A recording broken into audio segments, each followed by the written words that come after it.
सभी गुरु प्रेमियों को जय श्री सच्चिदानंद। और जो मेरे और अन्य सब्सक्राइबर हैं उनके लिए, बड़ों के लिए प्रणाम, छोटों के लिए शुभ चिरंजीव। तो आप सभी लोगों को नमस्ते। उषा साल देवभूमि चैनल में आपका स्वागत है। मैं हूं देवभूमि उत्तराखंड से। तो आज डाल रही हूँ मैं दूसरा ब्लॉग। शिव महापुराण का जो ब्लॉग मैंने पिछले उसमें डाला था, तो उसमें शिव पार्वती का विवाह नहीं दिखाया था मैंने। तो इस वाले पार्ट में मैं शिव पार्वती का विवाह दिखाऊंगी अपने ब्लॉग के माध्यम से। तो पहले भजन कीर्तन है, उसके बाद सत्संग है, फिर उसके बाद दिखा रखा मैंने शिव पार्वती का विवाह। और सभी लोग नाच रहे हैं, बरातियाँ वगैरह जो शिव पार्वती की बरातियाँ बनी हुई हैं। और उसके बाद है भंडारा। तो आज है समापन।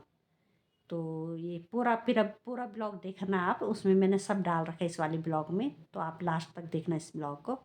तो चलिए आप ब्लॉग में बने रहिए।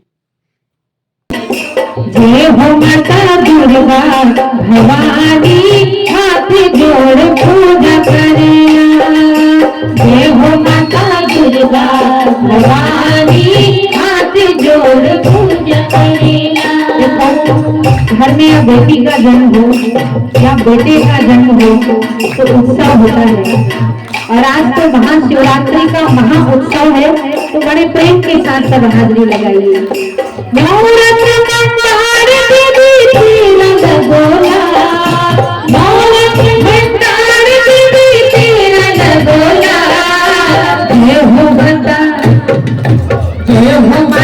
दुर्गा भवानी, हाथ जोड़ पूजा करोला। जय हो माता दुर्गा भवानी, हाथ जोड़ पूजा करेला। जय हो माता दुर्गा भवानी, हाथ जोड़ पूजा करेला।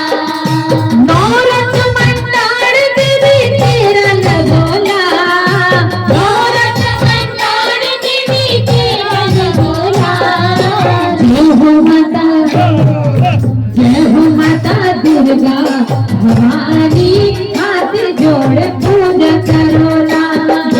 जय हो माता दुर्गा भवानी, हाथ जोड़ पूजा करेला। माता चंद्र बदनी दुर्गा भवानी, माता चंद्र बदनी दुर्गा भवानी। हरि देवी ज्वालपा राज राजेश्वरी, हरि देवी ज्वालपा राज राजेश्वरी।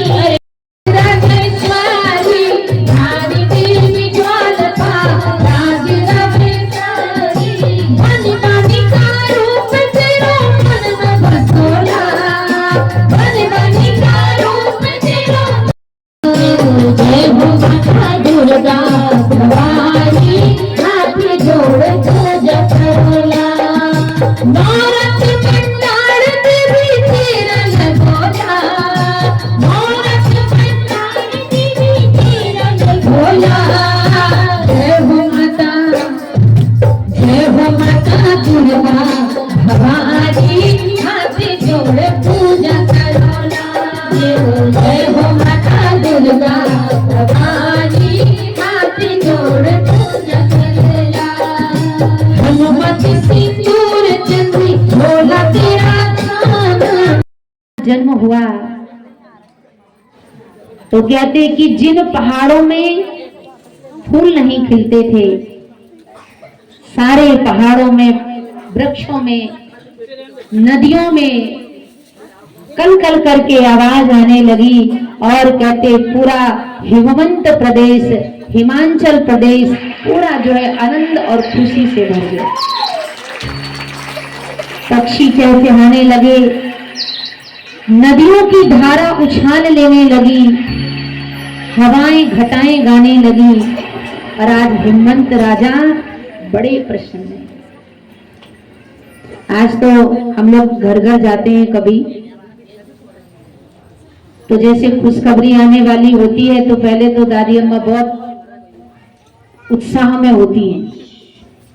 और फिर जैसे पोता की जगह पोती आ गई तो फिर दोबारा जाओ, बहन जी ठीक ठाक हो? हाँ भाई जी ठीक ही है, क्या करें, सोचा तो पोता था पर पोती आ गई।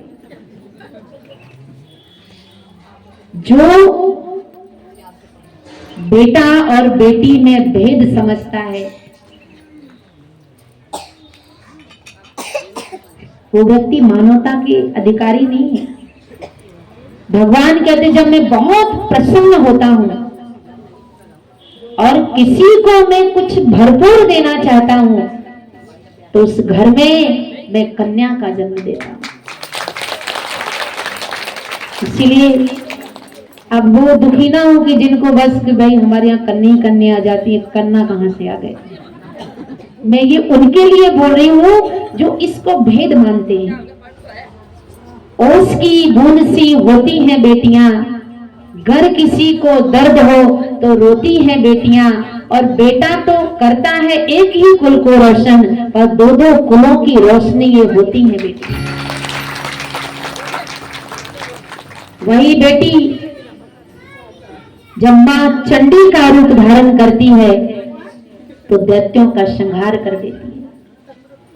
वही बेटी जब झांसी की रानी का रूप लेती है तो बुंदेले हर बोलों के मुंह, हमने सुनी कहानी थी और खूब लड़ी मर्दानी, वो तो झांसी वाली रानी थी। वही बेटी जब मीरा बन के प्रेम की पराकाष्ठा को संसार में दिखाती है तो अपने संसार में इतिहास बना लेती है। तो बेटा और बेटी में कभी फर्क नहीं मानना चाहिए। या तो बेटियां पायलट बन करके देखिए प्लेन चला रहे हैं, वकील बन करके न्याय कर रहे हैं, टीचर बन करके लोगों को शिक्षा का ज्ञान दे रहे हैं, तो आज बेटी कम नहीं है। आज तो मुझे बेटों से ज्यादा बेटियां जो तरक्की कर रही हैं संसार में वो ज्यादा दिखाई देती है। एक दिन में एक किताब पढ़ रही थी, विनोबा जी का चरित्र था। विनोबा जी ने अपनी किताब में लिखा है, एक बूढ़ा सा बाबा अपनी पीठ में लादे कड़ी धूप में जंगल की चढ़ाई कर रहा था। तो जब विनोबा जी ने देखा कि बूढ़ा शरीर है, शरीर कांप रहा है, तो इसने जो बेटे को अपनी पीठ में लाद रखा है इससे भार लगता होगा, तो चलो मैं ले लेता हूं। तो विनोबा जी जब उस बुजुर्ग के पास गए कि लगे बाबा लाओ, ये जो आपका बेटा है इसको मैं पीठ में उठा लेता हूं, आप भार सहन नहीं कर पाओगे। तो मुस्कुराकर को बूढ़ा बाबा पसीना पोंछते हुए कहता है, भाई ये मेरा बेटा नहीं है, ये मेरी बेटी है। और ऐसा नहीं होगा जिसको अपनी बेटी का भार लगता है, ये तो मेरे लिए फूलों की जैसी है, और इसका तो मैं कितना भी यात्रा लंबी कर लूं पर बेटी का भार तो मुझे कभी जीवन में लगा ही नहीं। और बेटियों को भी चाहिए कि समाज में हम ऐसी खुशबू फैलाएं। देखिए हमारे चरित्र से, हमारे व्यवहार से हमारे माता पिता की पहचान होती है, हमारे गुण से, हमारे चरित्र से, हमारे व्यवहार से अपने गुरु महाराज की पहचान होती है। हर एक अच्छे शिष्य की पहचान उसके गुरु महाराज जी, और हर एक अच्छी संतान की पहचान उसके माता पिता होते हैं। मैं एक बात हमेशा सुनाया करती हूँ कि अगर एक अंधे व्यक्ति को बहुत सारे गुलदस्ते दे दो और कहो भैया बताओ इसमें कौन कौन सा फूल है, तो बेचारा आंखों से देख नहीं सकता, पर वो क्या करेगा, जिसे भगवान ने देखने की कैपेसिटी नहीं दी उसको भगवान ने बुद्धि दी। तो अंधा क्या करेगा, एक फूल लेगा, सूंघेगा, बताएगा ये रात रानी का है, ये गुलाब का है, ये चमेली का है, ये गेंदे का है। उसकी खुशबू से वो सारे फूलों की पहचान करा देता है। इसी तरह जब अच्छे घराने की बच्चियां अपने इस संसार को छोड़ के, इस संसार का मतलब मायके को छोड़ के जब ससुराल में जाती है, दूसरे संसार में जाती हैं, तो जब अच्छी खुशबू समाज में फैलाती हैं तो उनकी अच्छी खुशबू से, अच्छे चरित्र से उनके माता पिता की पहचान होती है। तो हमें ऐसा चरित्र का निर्माण जीवन में करना है। आज कितनी बच्चियां ऐसी होती हैं जो अपने माता पिता का विश्वास त्याग करके किसी अनजानों पर विश्वास कर लेते। आपने सुना होगा भी 5-6 महीना 1 साल पहले की घटना कि एक लड़की ने आंख बंद करके एक ऐसे लड़के पर भरोसा किया, माता की भावनाओं को ठुकराया, पिता की भावनाओं को ठुकराया और ऐसे इंसान पर भरोसा किया कि उस इंसान ने उस लड़की के 50 टुकड़े किए और फ्रिज में रखा रहा, 18 दिन तक फेंकता रहा। देखो, पत्ता जब तक डाली से जुड़ा है तब तक सुरक्षित है, और जैसे पत्ता डाली से जुदा हो जाता है तो पवन की कौन सी हवा उसे किस दिशा में मोड़ दे ये किसी को पता नहीं है। तो जब परिवार की शाखा से जुड़े रहोगे, संयुक्त परिवार में रहने की आदत डाल लोगे, तो समझ लेना हम वृक्ष की ऐसी डाली से जुड़े हैं जहां हम सुरक्षित हैं। और अगर वहां से निकल गए तो दुविधा में दोनों गए, माया मिले न राम। आज तो बाप रे बाप ऐसे ऐसा पहनावा पहनती हैं बच्चियां कि पूछो ही मत। एक बार अंबाला में कोई सेठ थे, नाम नहीं लूंगी, कहने लगे भाई झांसी की रानी अंग्रेजों से लड़ी है, पर कर्म की छाप कभी जीवन में कोई मिटा ही नहीं सकता। समय सबको बदलता है, समय की आन ना बदले, भविष्य लिखने वालों का कभी अनुमान ना बदले। छुरियां गर्दन पर चल जाए मगर ईमान ना बदले, और धर्म पर चलने वाले का कभी भगवान न बदले। तो झांसी की रानी का जब इतिहास उस अंग्रेज ने लिखा जो कैप्टन था, तब उसने कहा था कि पूरी झांसी में, अब झांसी की रानी की तरह कोई मर्दानी नहीं थी जिसने पूरे युद्ध कौशल में ऐसा कौशल दिखाया कि कहते जीते जी अंग्रेजों ने झांसी की रानी को पकड़ नहीं पाया। आप उन वीरांगनाओं को याद करो कि जब कूद पड़ी थी यहां हजारों पद्मिनियां अंगारों में, अपनी मर्यादा की लाज रखने के लिए 16,000 छत्राणियों ने जौहर किया। कितनी? 16,000। अपनी सम्मान, अपना स्वाभिमान को रखने के लिए कहा जाता कूद पड़ी थी यहां हजारों पद्मिनियां अंगारों ने, यहां लगा दी बहनों ने भी बाजी अपने प्राण की, इस धरती पर तिलक करो ये धरती है वल्लानी। 16,000 छत्राणियों ने जौहर किया और कहते अपने धरती की मर्यादा को, स्वाभिमान को उन्होंने जीवन में रखा। कभी कभी आप रास्ते से चलते हो तो आपके लोग मजाक भी उड़ाते रहे कि भाई जैसे पहले अपने मालिक जब रेलवे का जो है प्रोजेक्ट पास करने वाले थे, बजट लाए, तो लोग कहते अरे बाप रे बाप, ये कहीं पहाड़ों में थोड़ी ना जो है रेल चल सकती है। पर कहते समय सबको बदलता है, समय की आन ना बदले, भविष्य लिखने वालों का कभी अनुमान ना बदले। छुरियां गर्दन पर चल जाए मगर ईमान ना बदले, और धर्म पर चलने। और आज देखो आपके पहाड़ों में ट्रेन चल रही। तो महापुरुषों की सोच के तो हम दाएं बाएं भी नहीं भटक सकते।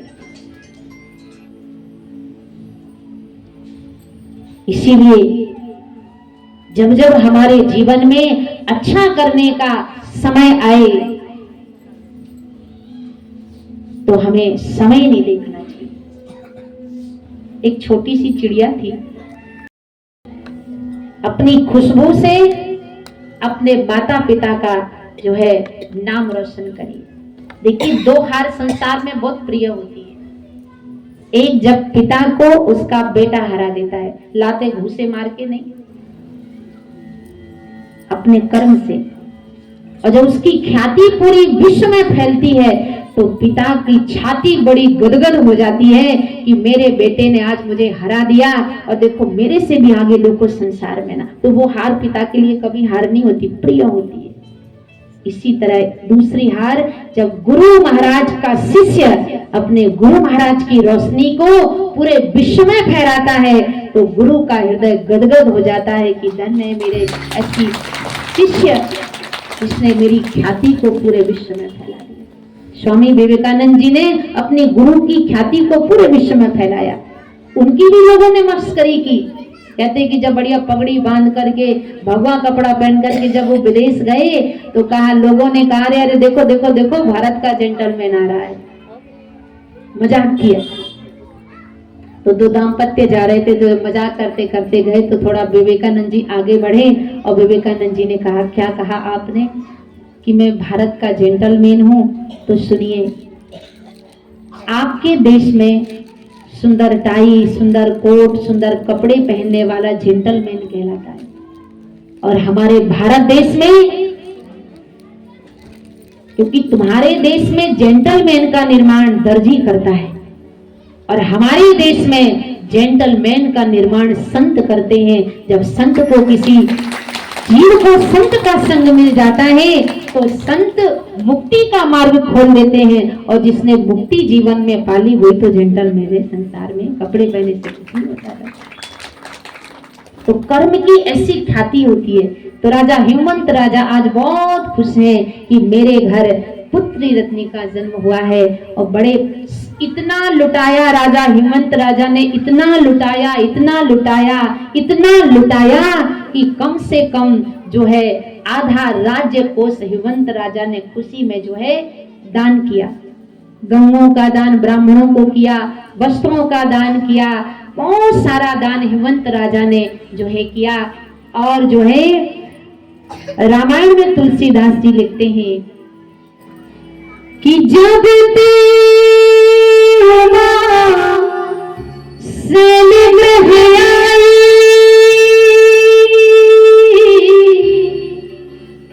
सकल सिद्धि संपत्ति छाई।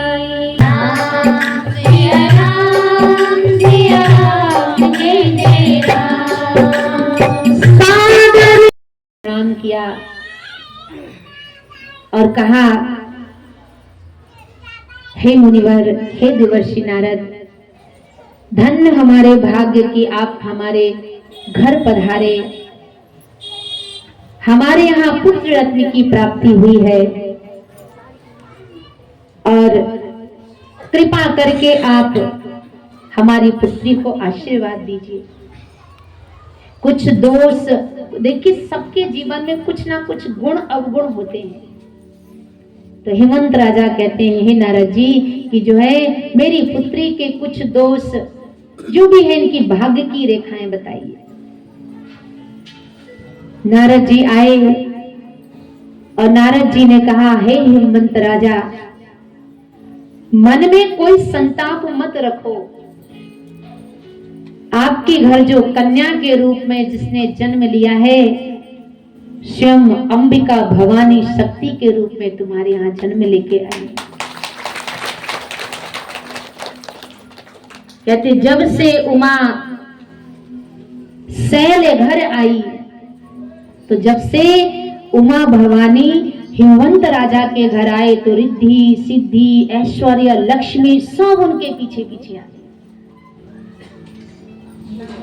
सारे गुणों को बताया। कहा एक समय ऐसा आएगा हे हिमांचल राजा, ऋषि मुनि आपकी कन्या के यश को पूरे संसार में गाएंगे, पर दो चार अवगुण भी हैं। कहा क्या अवगुण है? कहा तुम्हारी बेटी को जो वर मिलेगा, जिसका कोई परिवार नहीं होगा, भूत भावन होगा, पिशाचों के साथ भूतों के साथ रमण करने वाला होगा, अपनी धुन में मस्त होगा, ना कोई घर होगा, धुनी रमाकर कैलाश पर्वत पर जैसे भगवान भोलेनाथ विराजमान रहते हैं, ऐसे वो अपनी मस्ती में मस्त रह करके और जो है संपत्ति धन वैभव से बहुत दूर होगा। अब जब ये जो है हिमांचल राजा ने सुना तो बड़े संताप हुआ, कहने लगे हे देवर्षि नारद, इतनी सुंदर कन्या जा आते रिद्धि सिद्धि ऐश्वर्य लक्ष्मी सब कुछ आ गई, पर जहां वर की बात आई तो आप कहते हैं कि जिसका कोई घर नहीं होगा, भूत भावन होगा, भूत पिशाचों के साथ खेल, तो ऐसे थोड़ी ना हम अपनी लड़की को किसी के हाथ में सौंप देंगे। जब भाई किसी लड़की को जो है ढूंढने जाते हैं तो माता पिता सोचते इस साल ना और सही, अगले साल ना और सही, और अगले साल। पर माता पिता यही चाहते कि मेरी बेटी जहां भी जाए बड़ी सुखी हो, अच्छा घर ढूंढते हैं। तो जो है माँ मैना रानी बोली, राजा अगर मेरे पुत्री को ऐसा भयानक बेघर पति मिलेगा तो इससे अच्छा तो मेरी उमा कुमारी ही रहेगी, हम दिन रात उसकी सेवा करेंगे, हम इसका ब्याह ही नहीं करेंगे। आज तो भाई एक फोन फान का ऐसा चक्कर हो गया कि पूछो ही मत। पहले की जो प्रथा थी कि पहले ब्राह्मण वर देखने जाते थे, और जब ब्राह्मण आकर के अनुकूल वर बताते थे कि भाई ये वर आपकी पुत्री के लिए है, तो ब्राह्मण के कहने के बाद तब जो है लोग जाते थे, तब जो है उसका संबंध होता था। आजकल तो पहले तो लोग पर्दा चलती थी कि अगर लड़की के सामने लड़की की ब्याह की चर्चा करते थे तो लड़की वहां से उठ के चली जाती थी, और आज तो लड़की निमंत्रण कार्ड लेके आते हैं कि ये है, ये काम करता है, ये काम करता है। आज के दिन हल्दी होगी, फिर ब्याह जो है मंडप होगा, वो खुद अपने मुखार बिंदों से सब कुछ बखान कर देते हैं। कभी कभी तो जब मैं दिल्ली में मेट्रो में जाती थी तो लड़कियां ऐसे फोन से बात करती हैं कि आप उनसे चिपक के भी बैठ जाओगे तो भी आपको सुनाई नहीं देगा। उनको ये भी नहीं पता चलेगा कि हमारा स्टेशन आने वाला है या चला गया। क्या बात करते हुए इंसान इतने तो क्या खाया, क्या पहना, क्या, तो ऐसी बात करती है कि बगल से भी व्यक्ति नहीं सुन सकता।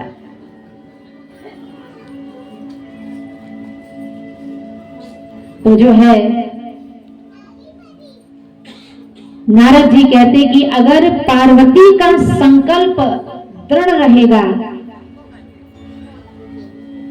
तो असंभव कार्य को भी पार्वती संभव कर सकते हैं। और हे हिमांचल राजा, जो जो वर के मैंने गुण बताए वो सारे के सारे गुण कैलाश पर्वत पर विराजमान जो भोले बाबा हैं उनके सिवा और किसी के जीवन में।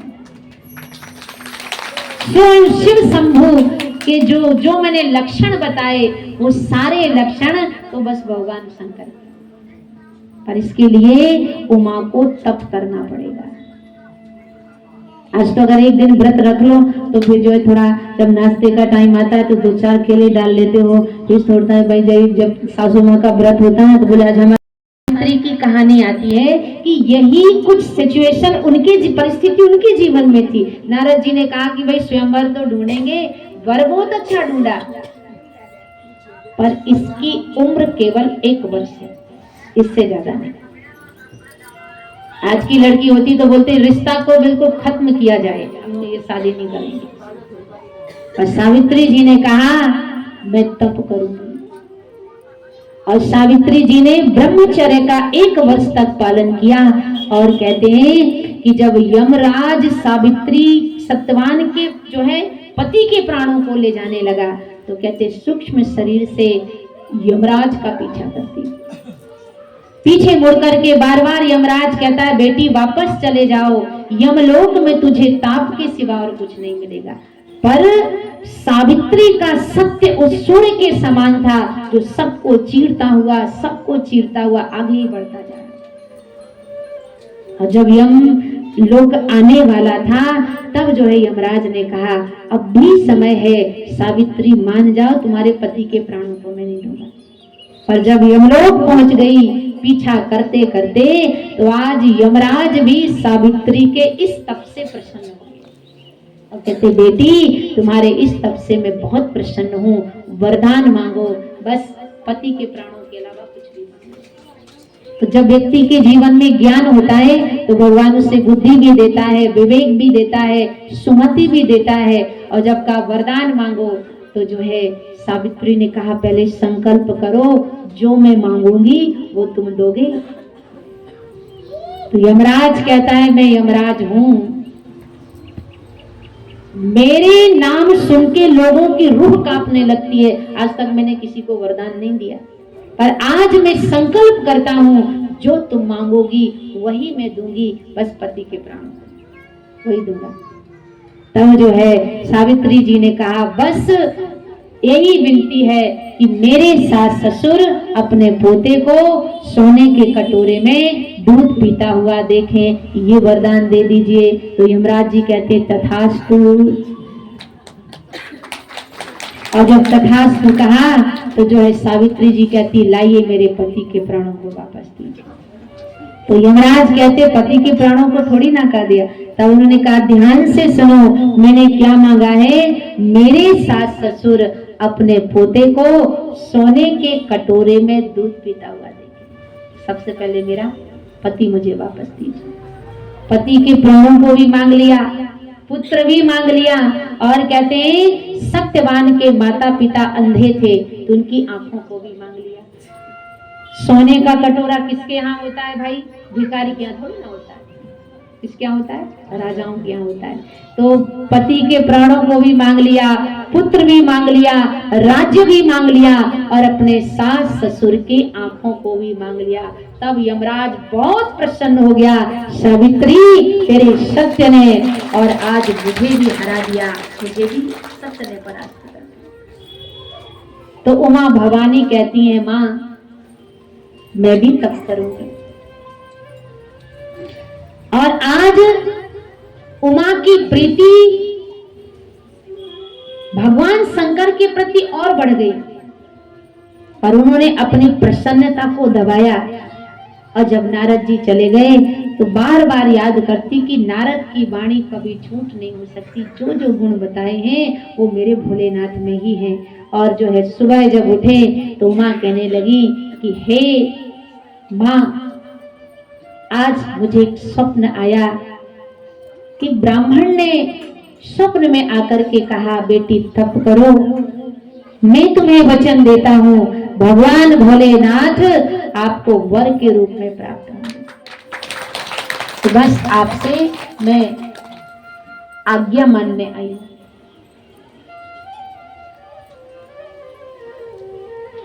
आज तो माता पिता कहते कि नहीं जाना है तो और जो है बढ़िया सच आज होगा जो अपनी पुत्री को कहेगा।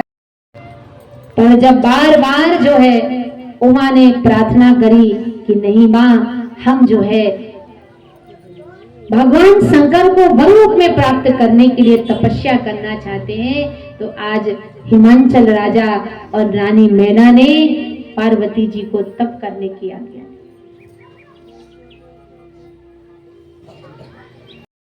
ढूंढता ढूंढता ढूंढता करऊं सदा तिनकी रखवारी, जिमी बालक राखिया महतारी। जैसे छोटे से बालक की माँ हमेशा रक्षा करती है, ऐसे जब सदगुरु को अपना मालिक बना लोगे, उनको अपनी दास्ता जो है हम उनके दास्ता को स्वीकार कर लेंगे, तो आपकी चारों ओर मौज ही मौज है, चारों ओर आनंद ही आनंद है, और चारों ओर सुख ही सुख है।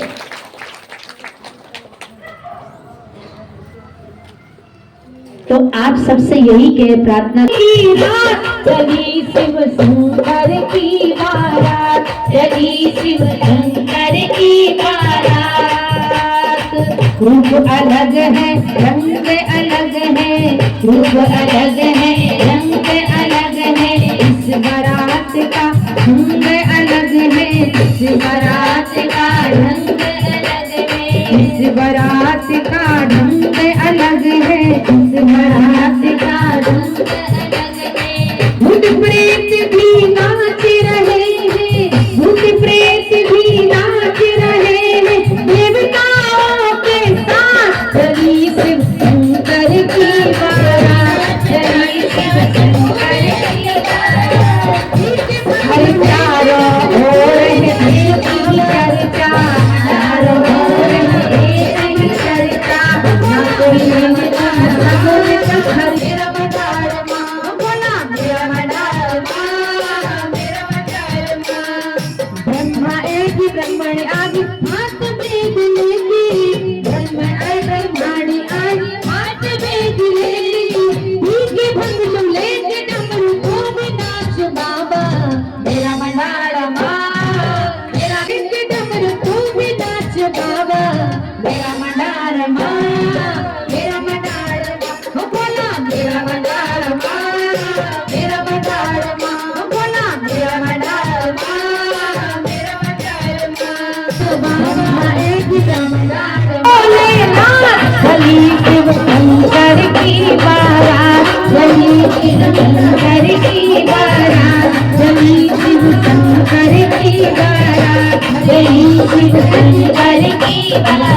ऐगी सीता ऐगी हाथ धनुष लेके हाँ हाथ धनुष लेके पीके बंधु लेके डमरू तू भी आजा बाबा मेरा मंडार माँ मेरा मंडार माँ मेरा मंडार माँ ओ बोला मेरा मंडार माँ शिव भक्तों का लगा है मेला शिव भक्तों का लगा है मेला शिव विवाह की मंगल बेला शिव विवाह की मंगल बेला खड़ा खड़े क्या देख रहे हो सबकी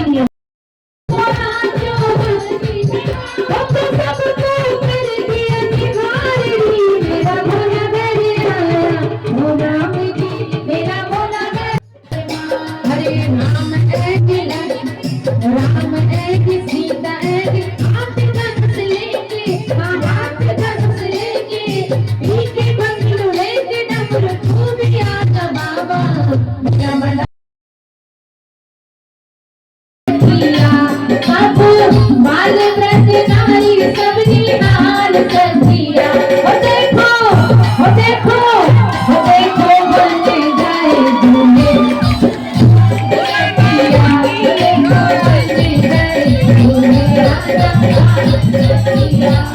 बोले भंडारी की मेरा मंडार माँ हो बोला मेरा मंडार माँ मेरा मंडार माँ हो बोला मेरा मंडार माँ हो बोला मेरा मंडार माँ बाबा मेरा मंडार माँ मेरा मंडार माँ हो बोला मेरा मंडार माँ मेरा मंडार माँ हो बोला मेरा मंडार माँ मेरा मंडार माँ हरे राम ऐगी राम ऐगी सीता ऐगी हाथ धनुष लेके हाँ हाथ धनुष लेके पीके बंधु लेके डमरू तू भी आजा बाबा मेरा मंडार माँ मेरा मंडार मेरा मंडार माँ हो बोला मेरा मंडार माँ मेरा मंडार माँ हो बोला मेरा मंडार मेरा मंडार माँ हो बोला मेरा मंडार माँ मेरा मंडार माँ हो बोला बैठ चुके हैं हम विक्रम में आप सबके साथ निकल पड़े हम तो चलिए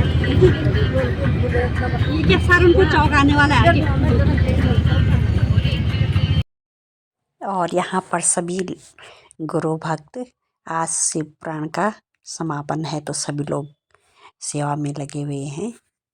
तो इधर कोई आटा गूंद रहा है, सभी लोग भंडारे की तैयारी करते हुए। इधर हम लोग बना रहे थे पूरियाँ।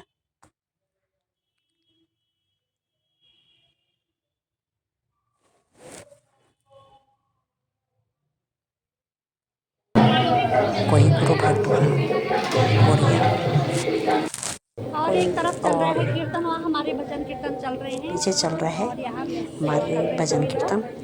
और इधर हम लोग बना रहे हैं पूरियाँ, जहाँ भजन कीर्तन चल रहे हैं तो उधर भी दिखाएंगे आप लोगों को। तो आज है शिवरात्रि का समापन, तो आज यहाँ पे भंडारा चलेगा।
हमारे हाँ कल्याणाश्रम में शिव पुराण की कथा का समापन है। 3-4 दिन से प्रोग्राम चल रहा था। भगवान भोले शंकर का कथा संपन्न किया जा रहा है। इस अवसर पे जो है आज भंडारे का प्रोग्राम है। संत महात्मा द्वारा समापन हो रहा है। आप सभी है इस आशीष में जिंदा हूँ, मेरे साथ है इस आशीष में जिंदा हूँ। इस तरफ ले चलो मुझको वहीं चलूंगा मैं, जिस तरफ ले चलो मुझको वहीं चलूंगा मैं। चाहे जैसे मुझे रख लो कुछ ना कहूँगा मैं, चाहे जैसे मुझे रख लो कुछ ना कहूँगा मैं। तेरा ही था तेरा ही हूँ, तेरा रहूँगा मैं। तेरा ही था तेरा ही हूँ, तेरा रहूँगा मैं। ही तभी आपको पुण्य की प्राप्ति होती है। कोई खाली पेट नहीं जाएगा, सबके लिए भोजन बना है और जिसकी इच्छा करे तो आप घर में प्रसाद भी ले जा सकते हैं। खूब बना है तो आप आइए, अब आती है बड़े प्रेम के साथ सब गाइए। बोलिए सद्गुरुदेव भगवान की जय, सच्चिदानंद भगवान की जय, आदि शक्ति जगत जननी श्री माता जी की जय। ध्यान मूलम गुरुमूर्ति, पूजा मूलम गुरुपादका, मंत्र मूलम गुरुर्वाक्यम, मोक्ष मूलम गुरु कृपा। गुरुर्ब्रह्मा गुरुर्विष्णु गुरुर्देवो महेश्वरः, गुरुदेव साक्षात् परब्रह्म तस्मै श्री गुरुवे नमः। बोलो सच्चिदानंद भगवान की जय। जय गुरुदेव दयानिधि दीन हितकारी, स्वामी भक्त सुखकारी। जय जय मोह विनाशक, जय जय दिव्य विनाशक, भवबंधनहारी। जय देव जय सद्गुरुदेव, महाविष्णु सदा शिव गुरुमूर्ति धारी। स्वामी हरि मूर्ति धारी, वेद पुराण बखानत, शास्त्र पुराण बखानत, गुरु महिमा भारी। जय देव जय सद्गुरुदेव, जप तप तीरथ संयम गाने। यहाँ पे सभी लोग भोजन प्रसाद का आनंद लेते हुए शिव पुराण का समापन हो चुका है। अब सभी लोग प्रसाद ले रहे हैं यहाँ पे। यहाँ पे भाई साहब सभी सेवा करते हुए खाना बांट रहे हैं सभी लोग।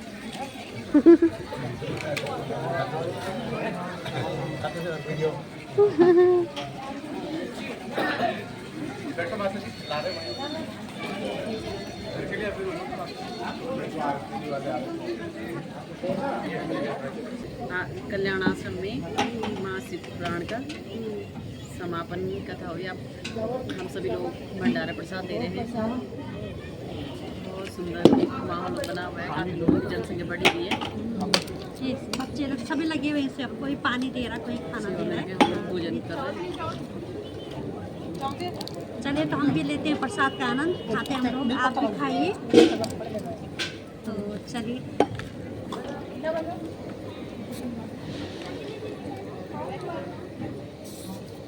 पानी देना बेटा। मम्मी ने दिखाए, हाँ देखो तो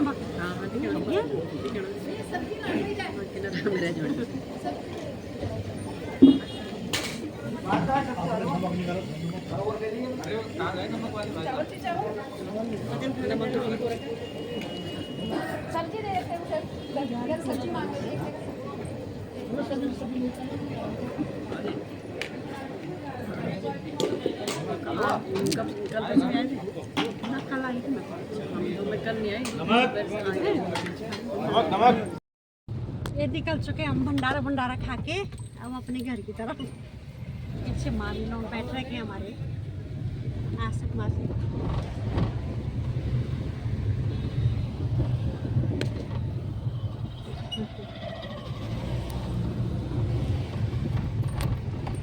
बोले श्री सतगुरुदेव महाराज की जय, आनंद कंद भगवान की जय।